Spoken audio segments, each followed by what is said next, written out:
Is your brake pedal feeling a little soft? Maybe it's time for new brake lines. Today, I'm going to show you how to change your brake lines at home on your car or truck. Let's take a look at the tools you'll need for the job. Firstly, you'll need extra brake fluid, preferably in a fresh, unopened bottle. Brake fluid is murder on your skin, so you'll want to wear protective gloves. A computer keyboard duster is very useful. You'll see how we use this in a little bit. And you'll want some open-end wrenches and flare nut wrenches. This is one of those jobs where it really helps to get the right tools, and the flare nut wrench is the correct tool for the fittings on your brake lines. If you start with basic open-end wrenches, it's likely you'll strip the fitting. You'll see that happen too later in the video.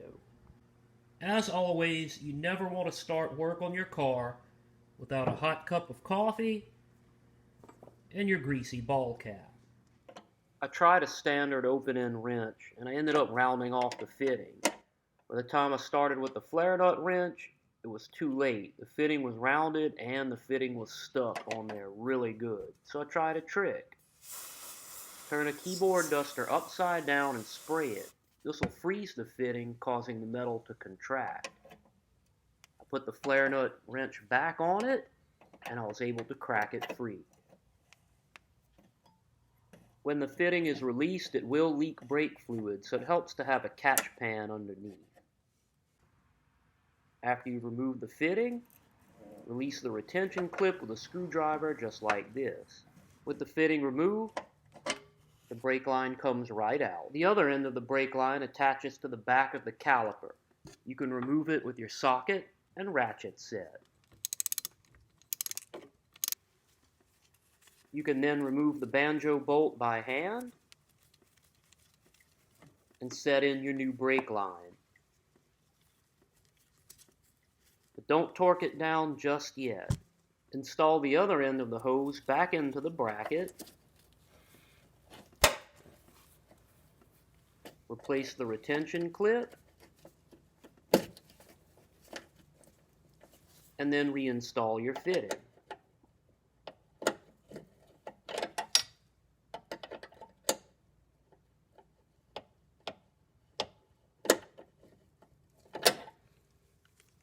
Then torque down your banjo bolt. Mine torques down to 36 foot-pounds.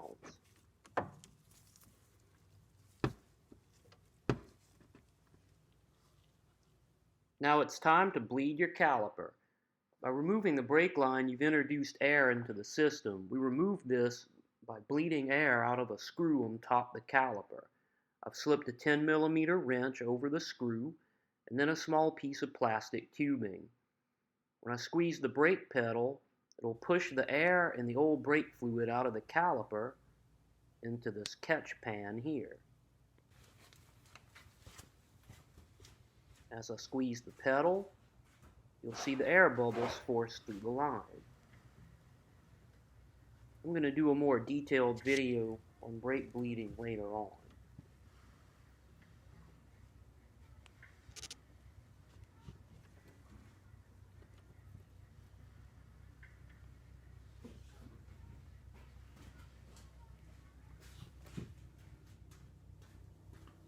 After you've bled out the brake system, it's important to top off your reservoir with fresh brake fluid.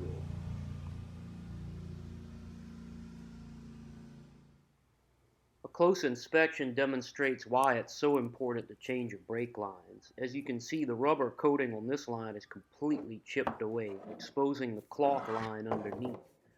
This cloth line can then bubble out, causing mushy brakes. At worst, that line can bust open, leaving you with no brakes at all. I hope this video has given you the confidence to tackle your brakes at home. I'm the Cash Budget Cajun, and happy motoring.